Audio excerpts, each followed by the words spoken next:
અધિકાર અને જ્ઞાન. અધિકાર અને જ્ઞાન વિના તો કથા તમે ચાલશે જ નહીં. તો ભાગવતમાં જ છે પાછા આવો સંબંધ આપણો આ 16 ગ્રંથો અને ભગવદ લીલાની કથાનો આવો સંબંધ રહેલો છે. પોતે કથા ન હોવા છતાં એ કથાના પાર્ટ છે, કથા માટે છે, કથા માટે જરૂરી છે. એના વિના કથા થઈ શકે નહીં. એ બહુ આ શ્રવણ કીર્તન સ્મરણ જે છે મહાપ્રભુજી હંમેશા ભેગું લખ્યું છે. આપણું ધ્યાન ન ગયું તો ઘોટાળો થઈ ગયો. મહાપ્રભુજી બધી જગ્યાએ ભેગું લખ્યું છે કે ત્યાગાત શ્રવણ કીર્તનાથ, ન તો ખાલી શ્રવણાથ કે ન કીર્તનાથ. બીજ ભાવે દઢેતુ સ્યાત ત્યાગાત શ્રવણ કીર્તનાથ. અવ્યાવૃત્તો ભજેત કૃષ્ણમ પૂજયા શ્રવણાદિભિ. કેવળ શ્રવણથી નહીં તો શ્રવણાદિભિ, શ્રવણ કીર્તન આદિમાં બધું આવી ગયું. નવધા ભક્તિ એવી રીતે વ્યાવૃત્તોપી હરવ ચિત્તમ શ્રવણાદૌ ન્યસે સદા.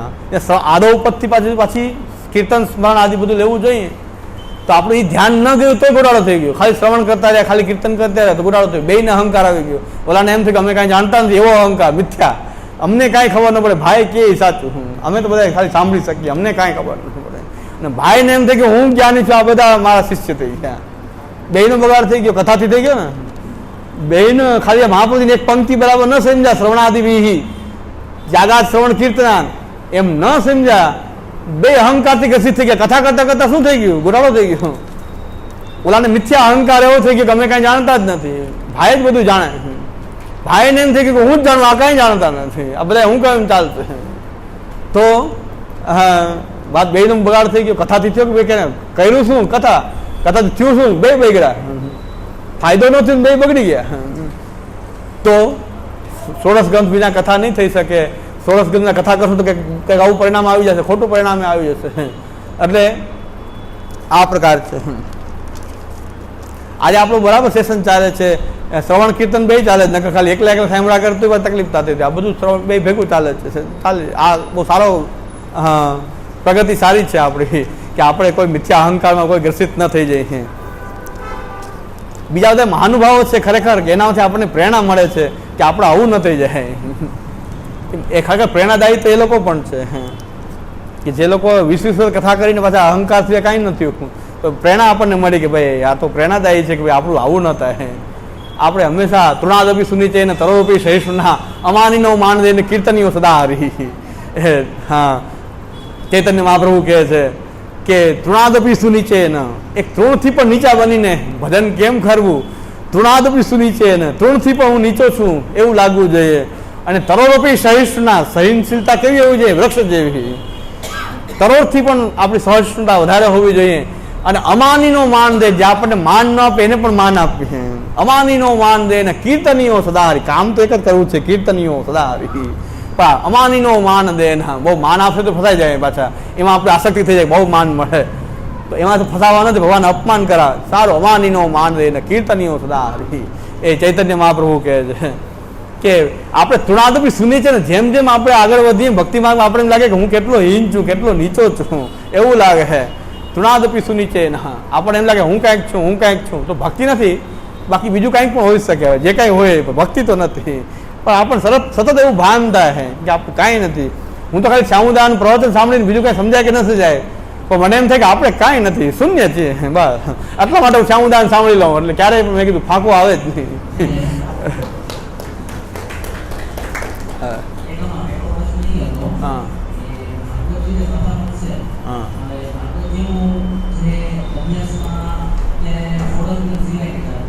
હા હા હા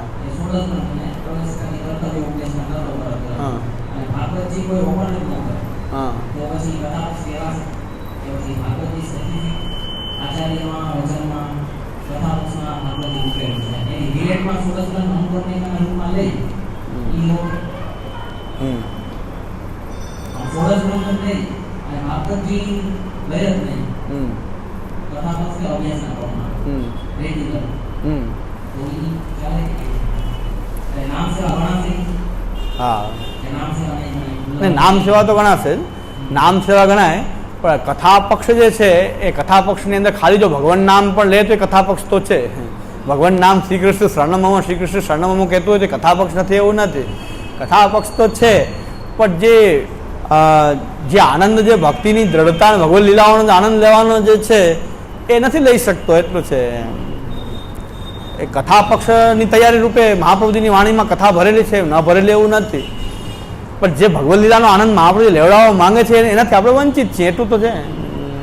બાકી તો મહાપ્રભુજીના એક ગ્રંથના પાઠથી પણ આખી જીવન નિષ્ઠાપૂર્વક જીવાઈ જાય તો એ ભક્તિ માર્ગમાં તો છે, શરણાગતિના માર્ગમાં છે, એમાં કંઈ વાંધો નથી, નિષ્ઠા તો છે. પણ કદાચ ભગવદ લીલાનો જે આનંદ મળવો જોઈએ, મહાપ્રભુજી લેવડાવવા માંગે છે, આપણને આપ્યો છે, એનાથી આપણે વંચિત છીએ. બાકી ભગવાનને ઉદ્ધારમાં કંઈ ફરક ન પડે કે એનો ઉદ્ધાર નહીં થાય કે ઓલાને વધારે ફલ મળશે ઓછું, એવું કંઈ આ માર્ગમાં નથી કે કોઈને ખાલી એક ગ્રંથ 16 ગ્રંથનો પાઠ કરતાં પણ ભક્તિ દ્રઢ થઈ ગઈ હતી. પ્રભુ કરાવવું હોય તો બધું થઈ શકે, પણ આપણને આ બધું મળ્યું છે તો આપણે એમનો માની લઈએ કે ખાલી 16 ગ્રંથથી પૂરું કરી લઈએ.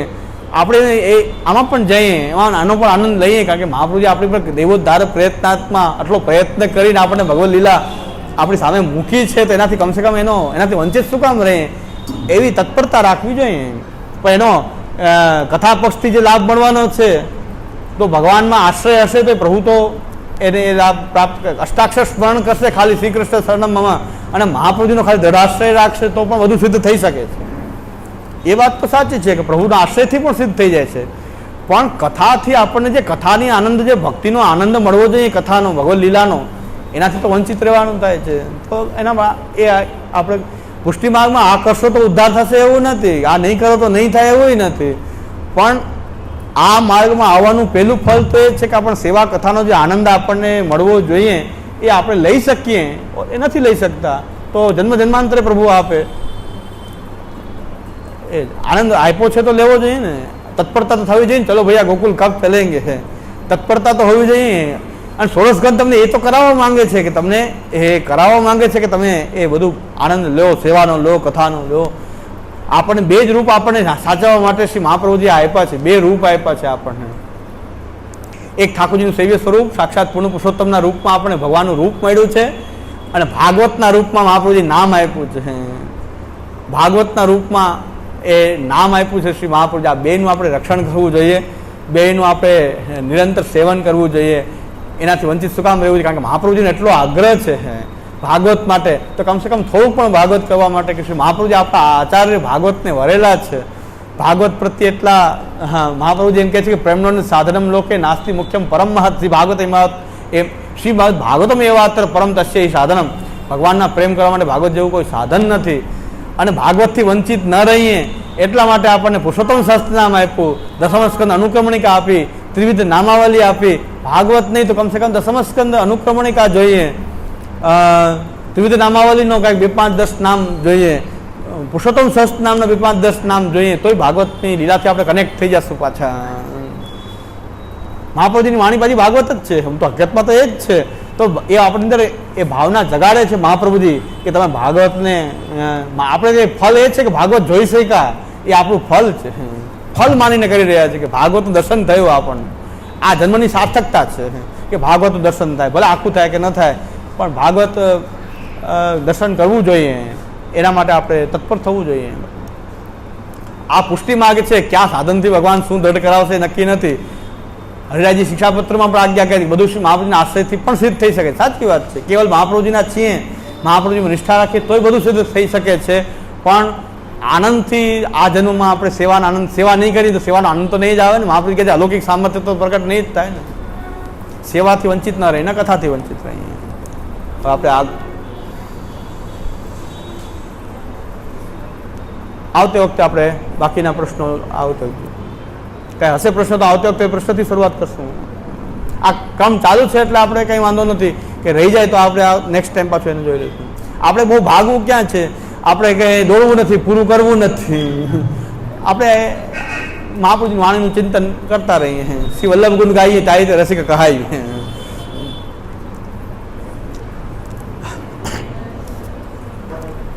આપણા મહાપુરુષો જે છે એમનું ચરિત્ર જે છે એવું છે કે એમના દર્શન કરી લઈએ તો આપણને તુનાલોપી સુનિચેના જેવો ભાવ થઈ જાય.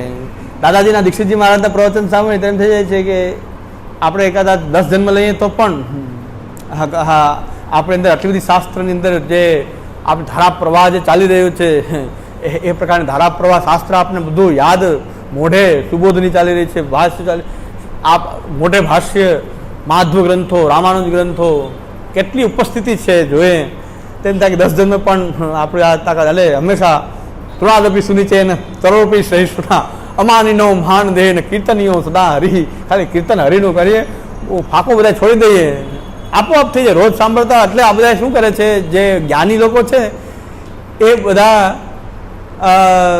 શ્યામુદાના એના પ્રવચન પોતે સાંભળી છે પણ સંભળાવતા નથી કોઈને.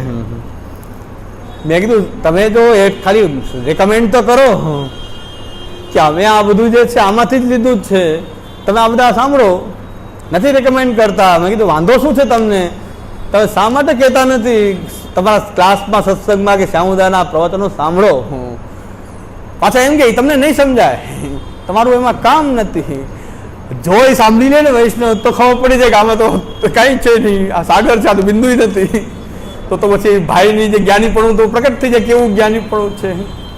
અને પાછું રેડીમેડ એ જ વાત આવતી હતી, ખબર પડી આ એમાંથી જ આવ્યું, આ કેસેટમાંથી જ પાછું બોલે છે. કેસેટમાં જ તમે જાણીને પાછા બોલો છો ને પાછા એ કેસેટ સાંભળવાનું બીજાને ના પાડો છો. અરે કહેતા જ નથી, તમને નહીં સમજાય, એ તમને નહીં સમજાય. તો અને એટલી ભાઈમાં તત્પરતા મેં જોઈ કે શ્યામુદાદા બિરાજતા હતા અને શ્યામુદાદા સમજાવે છે તો ઊભા થઈને નીકળી જાય. પછી મેં કિશનગઢમાં મેં કીધું શ્યામુદાદા બિરાજ આ લાભ લ્યો, આ તો કેવો લાભ બિરાજે છે. અમે પણ મેં કીધું આ જેટલો લેવાય કિશનગઢમાં આ જ લઈએ છીએ, સાથે રહેવા મળે 15 દિવસ તો સવારથી સાંજ મહત્તમ આપણી પાસે રહીને આપણે સાંભળીએ, આપને કંઈક પૂછીએ તો કંઈક પૂછીએ, એકલા તો કંઈ બોલશે નહીં, આ પૂછશું તો આપણને કહેશે. તો આ બોલી રહે તમે કેમ ભાગી જાઓ છો? કે પછી ભાઈનું નામ લીધું કે અમને શ્યામુદાની વાણી ન સમજાય, એ ભાઈ સમજીને અમને સમજાવશે ત્યારે જ અમને સમજાવશે. અમને બધું એનામાં બધું આવી ગયું છે અમારે. તો મેં કીધું તમે કિશનગઢ આવ્યા તો ભાઈ તો તમારે બિરાજતા, તો આવ્યા શું કામ? અહીંયા આવ્યા તો તમે આ લાભ લ્યો. હું તો એમ કહું આ બિરાજે છે ને તમે કેમ ઊભા થઈને નીકળી જાઓ? અહીં બીજું કંઈ કામ તો છે નહીં, તૈયાર રેડીમેડ પ્રસાદ મળે છે 2 ટાઈમ, બીજું કંઈ કરવાનું હોતું નથી. અહીંયા આ જ કરવાનું છે. 15 દિવસ 10 દિવસ 8 દિવસ રોકાણા છો અને શ્યામુદાદા બિરાજે છે તો ઊભા થઈને કેમ નીકળી જાઓ છો? અધ્યયન તમે બધા કરો છો. તો મને એ ભાઈએ કીધું, મને કે અમારા ભાઈ બેઠા છે એ સમજે છે ને પછી અમને સમજાવશે. એ રૂમમાં અમને આવીને સમજાશે, અત્યારે એ સમજી રહ્યા છે. એ પાસે બેઠા હોય, પણ એવી ઇમ્પ્રેશન રાખી છે કે તમને નહીં સમજાય, હું સમજાવીશ તો સમજાશે. ભલે મેં કીધું ન સમજાય, એ ભાઈ ભલે તમને સમજાવે પણ ડાયરેક્ટ અત્યારે લાભ મળે અત્યારે તો લ્યો, ન સમજાય તો એ સમજાવી દેશે. અત્યારે તો મેં કીધું સામે બેસો તો સારી વાત છે, સારું લાભ. મેં કીધું મને એમને આગ્રહ નથી કરતો પણ મેં બેસો તો આનંદ આવે. અને પછી ન સમજાતી ભાઈને પૂછી લેજો ને તો એ વધારે તમને સમજાવશે વ્યવસ્થિત. એ તો તમારી પાસે છે જ, બિરાજે જ છે, એ તમારા રૂમમાં બિરાજે છે. તો એ સમજીને પછી એની પાસે સમજે પણ ડાયરેક્ટ નહીં. દૂતી દ્વારા માર્ગ છે ને, આ દૂતી દ્વારા છે. આવો એક ચોખ્ખો ઊભો કરી રાખ્યો છે. અને હું તો બોલવાનું જ બંધ કરતો. શ્યામુદાદા બિરાજતા મેં કીધું હવે મારી કોન્ફિડન્સ જ નથી બોલવાનું, ડાયરેક્ટ સાંભળી લો. એ વધારે પછી બોલીશ. આની તો મારું શ્યામુદાદા ઘણી વાર મને કે આપ કરો પ્રવચન. મેં કીધું મારે આમાં પગ જ ધોઈ જોઈએ, શું બોલું? ઘણી વાર કે આપ બોલો. શ્યામુદાદા મને કે બોલો. મેં કીધું ઘણી વાર પ્રવચન કા કિશનગઢમાં પ્રવચન કા મને મારા પગ ધ્રોતતા હોય કે શું આવડતું ખોટું બોલાઈ જાય, ખોટું બોલાય જાય. એટલે તૃણાદપી સુનિચે ના, હું ઈ આનંદ લઉં છું. તૃણાદપી સુનિચે ના તરોપી સહિષ્ણુના અમાનીનો માન દે ને કીર્તનીઓ સદા હરી. કે ભાઈ આમાં ક્યારેય જો શ્યામુદાદાનું પ્રવચન કોઈ રોજ સાંભળતો હોય તો ક્યારેય કોઈને એમ ન થાય કે હું કંઈક જાણું છું. દર વખતે એમ જ થાય કે આપણે કાંઈ ખબર જ પડતી નથી. આ તો ક્યારેક એક વૈષ્ણવ મને કીધું, મને કે શ્યામુદાદાનું પ્રતિનિધિત્વ આપે કરવાનું છે. મેં કીધું સામર્થ્ય જ નથી મારામાં પ્રતિનિધિત્વ કરવાનું કોઈ સામર્થ્ય નથી. એ આપમાં છે, આપની પાસેથી જે છે આપની પાસેથી લેવાનું. હા, બાકી મારું કોઈ સામર્થ્ય પ્રતિનિધિત્વ કરવાનું કોઈ સામર્થ્ય ક્યારેય આવવાનું નથી. મને તો લાગતું નથી ક્યાંય. એટલે પ્રતિનિધિત્વ ન થઈ શકે, કોઈ દિવસ નહીં થઈ શકે. એના માટે શરદા વધારે યોગ્ય છે કે આ પ્રતિનિધિ કહી શકાય. અમે તો એ બાબતો યોગ્ય નથી. પણ એનો મતલબ એવો નથી કે આપણે પ્રયત્ન જ ન કરવો. ક્યાંક ચાંદ ડૂબવાનો પ્રયત્ન કરતા રહે છે પણ એવો કોઈ ફાંકો ક્યારે રાખવો જોઈએ નહીં. અને આ બધા ભાઈઓને કેમ ફાંકો આવે એ સમજાતો નથી, કારણ કે પાછી બરાબર શ્યામુદાદાને રોજ સાંભળતા નથી તો જ થાય છે.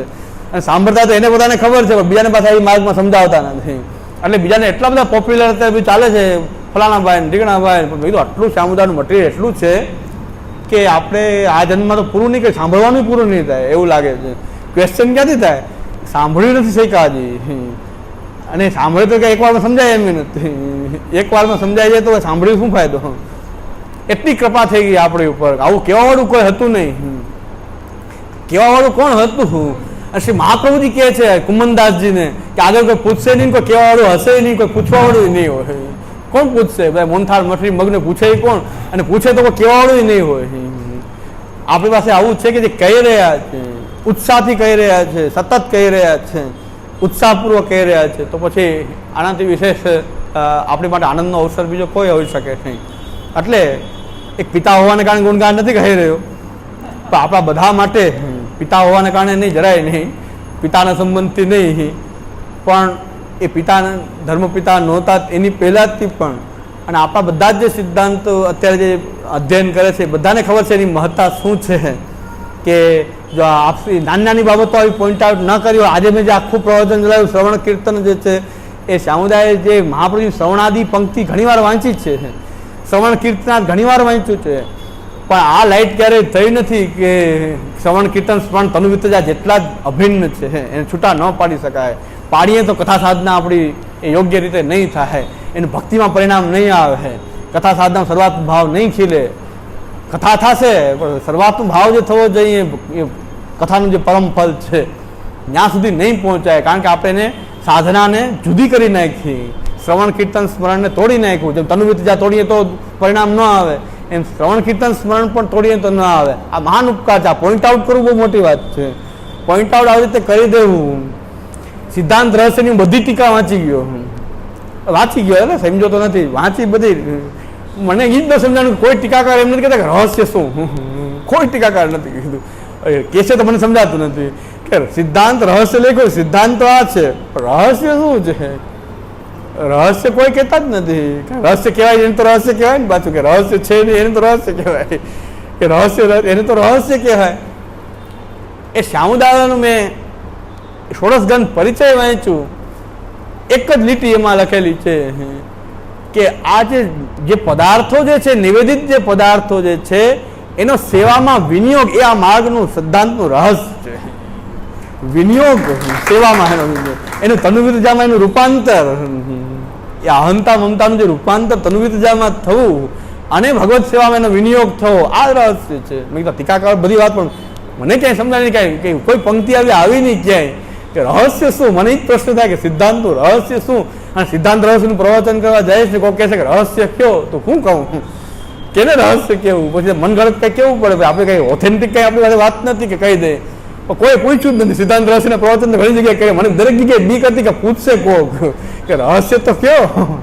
કોઈ રહસ્ય ના કીધું, કોઈ રહસ્ય પૂછ્યું જ નહીં. રહસ્ય જ ન પૂછ્યું કે સિદ્ધાંત રહસ્ય શું?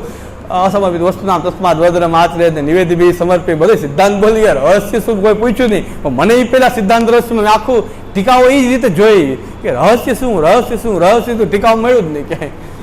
ષોડશ ગ્રંથ પરિચય તો પાછું જોયું, એ પહેલા જોઈ લીધું હતું, ફરી પાછું એકવાર જોયું આ દ્રષ્ટિથી કે રહસ્ય શું. શ્યામદાદા કાંઈ કહે છે કે નહીં રહસ્ય વિશે, અને કદાચ એ હવે ન કહેતા હોય તો પછી પૂછીશ. ડાયરેક્ટ પૂછી લેવું એ ખોટી ટેવ છે. પછી તો આપણે કાંઈ પ્રયત્ન ન કરવો અને તરત ફોન લગાવો. મને તો છૂટ છે, ગમે ત્યારે ફોન લગાવો, જવાબ આપી દે. એ સાચી પદ્ધતિ નથી. પહેલાં ખૂબ યત્ન કરી લઈએ આપણે તો કંઈક સંતોષ થાય કે હવે મળ્યું નહીં, થાકી ગયા, છેલ્લે ફોન કહું કે હવે આપ્યો બિરાજે છે. એટલે એક લાભ તો છે કે હવે એની ટાઈમ આપણે ફોન કરીને પૂછી લઈએ, એ લાભ તો છે. પછી મેં કીધું પરિચય જોઈ લો એક વખત કે પરિચયમાં કંઈક આવું કંઈક વચન છે ક્યાંય, પણ પરિચયમાં શ્યામદાદા એકાદ લીટી ક્યાંક હોય તો મળી જાય તો કામ થઈ જાય. તો શ્યામદાદાએ કીધું કે આ વિનિયોગપૂર્વક આ જે સમર્પિત નિવેદિત પદાર્થનું વિનિયોગ સેવામાં થવો એ રહસ્ય છે. કે ભાઈ નિવેદન ખાલી નિવેદન નથી, સેવામાં જોડવા માટે છે, સેવા કરવા માટે છે. સેવા રહસ્ય છે, બધી વાતમાં સેવા જ રહસ્ય છે. આ મહાપુરુષોની કૃપા, ગુરુની કૃપા, આવા ગુરુ મેળાય કે બધાને ગુરુ ગુરુ બહુ થાય કે અમારા ગુરુ મહાન, અમારા ગુરુ મહાન બધા કે. ખરેખર મહાન ગુરુ મળવા એ મોટી ઉપલબ્ધિ છે. ગુરુ બધાને મહાન જ લાગતા હોય. જે ગુરુ માન બધા મહાન જ માન, બધાને મહાન માન. નવગ્રહના તાવીજ આપી દે ગુરુ મહાન, હવે પુષ્ટિ માર્ગમાં નવગ્રહના તાવીજ ક્યાંથી આવી ગયા? તો મહાન ગુરુ અમારા મહાન છે, ગુરુ અમારા મહાન છે. એટલે સર્વોત્તમ મને એક ગુરુને એમ કે અમારા ગુરુ તો આખી રાત કે જો છેડે એક આખ્યાન છેડી દે ને તો સવાર પડી જાય. મેં કીધું કેટલું જ્ઞાન હશે તો મેં કીધું એમનું પ્રવચન સાંભળવા. મેં કીધું કેસેટ તો આપો, એકાદ કેસેટ આપી.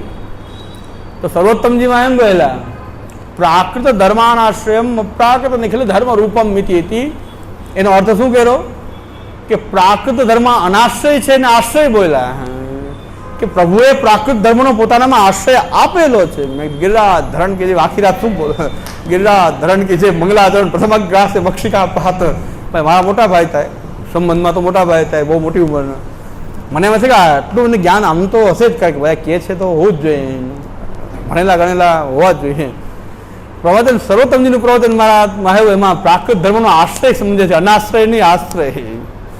પ્રથમ ગ્રાસે મક્ષિકા. મેં હવે આ આખ્યાનમાં શું છેડે સવાર સુધી? તો હવે છેડે તો સાંભળવા જેવું ન હોય તો પછી હવે મંગલાચરણ જો આવું હોય એમાં સર્વોત્તમજીનો ભાઈ પાઠ નથી કર્યો. પછી સર્વોત્તમજીનો આટલી ઉંમરમાં 70 વર્ષની ઉંમરમાં સર્વોત્તમજીનો પાઠ નહીં કર્યો હોય બરાબર, કે અનાશ્રયના આશ્રય કહેવામાં આવે છે.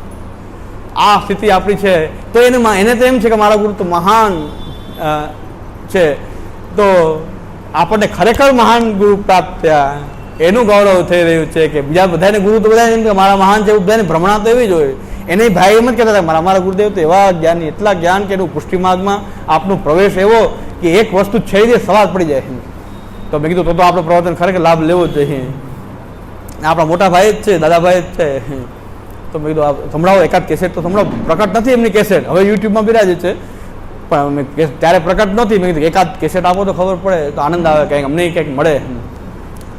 સર્વોત્તમજીનું પ્રવચન ચાલુ કર્યું. પ્રાકૃત ધર્મનો મહાપ્રભુજી આશ્રય આપેલો છે. અરે ભાઈ અનાશ્રય છે નથી એમાં પ્રાકૃત ધર્મ, કે આપણે આશ્રય આપ્યો પ્રાકૃત ધર્મ, એટલે મહાપ્રભુજી પ્રાકૃત થઈ ગયા. તો મેં કીધું આ તો ઊંધું થઈ ગયું, અનાશ્રયનો આશ્રય થઈ ગયો. એટલે પ્રથમ ગ્રાસે મક્ષિકા પાત આવું છે. એટલે ગૌરવ એ છે કે મહાન ગુરુ મળવા, ખરા અર્થમાં મળવા, લાગે તો બધાને મહાન, ખરા અર્થમાં એ મહાન ગુરુ મળવા એ બહુ ઉપલબ્ધિ છે. અને શ્રમ વિના શ્રીનાથ મિલાવે, કલ્પનું કામ પલકે સરાવે. દયારામભાઈ કહે છે કે કોઈ શ્રીનાથજી મળવામાં જરાય વાર નથી. જો ગુરુ મળી જાય યોગ્ય તો કલ્પમાં જે વાર લાગે એ પલકમાં કરાવે. પલકમાં એ છે કે ભગવાન મળવા દુર્લભ છે, દુર્લભ છે, કંઈ દુર્લભ નથી. ઘરમાં ઠાકીને પ્રધાન સેવા કરો અને સાક્ષાત કૃષ્ણ માનો, સાક્ષાત કૃષ્ણ હાજર, જરાય દુર્લભ નથી ગયા. એ શ્રી મહાપ્રભુજીએ કૃપા કરી અને મહાપ્રભુજીની વાણી જેને સારી રીતે સમજાવી એ આપણી માટે ગુરુસ્થાનીય, કે જેને મહાપ્રભુજીની વાણીને સરસ રીતે આપણને સમજાવી અને પોતાનામાં ન રાખ્યા, આપણને મહાપ્રભુજીમાં જોડ્યા, આપણને ઠાકુરજીમાં જોડ્યા. કોઈને એમ ન કીધું કે મારી પાસે આવો, મારી પાસે જ રહ્યો, મારી પાસે જ ભણો, હું જ ભણાવી શકું, એવું ક્યારેય કીધું નથી. બસ તમે સેવા કરો, ઠાકોરજીની સેવા કરો, ઘરે સેવા કરો, મહાપ્રભુજીના ગ્રંથોનો પાઠ કરો. શ્યામુદાએ તો એમાં આજ્ઞા કરી કે તમે એમ માનો નહીં કે તમને કાંઈ નથી આવડતું. મહાપ્રભુજીની કૃપા જેટલી મારી ઉપર છે તમારી ઉપર છે જ. અને આ વાણી સાક્ષાત શ્રી મહાપ્રભુજી છે, અવશ્ય એ બોલશે, પાઠ તો કરો. શ્યામુદા કે તમે એકવાર વાંચવા માંડો ગ્રંથ, એ ગ્રંથની વાણી તમને આપવા સમજાવશે, શ્રી મહાપ્રભુજી સમજાવશે. આટલો વિશ્વાસ આપણને દેવડાવ્યો કે ગ્રંથમાં જોડાઓ, સંસ્કૃતથી ડરો નહીં, મહાપ્રભુજીની વાણી સંસ્કૃતમાં જ વાંચો, એ ભાષા આપણને સમજાવશે કંઈક. તો એવું કોન્ફિડન્સ ઊભો કરવો જોઈએ, તમારામાં કંઈક છે એવો કોન્ફિડન્સ ઊભો કરવો જોઈએ કે આપણામાં બધું જ છે, આપણે બધા જ અમૃતના પુત્ર છીએ.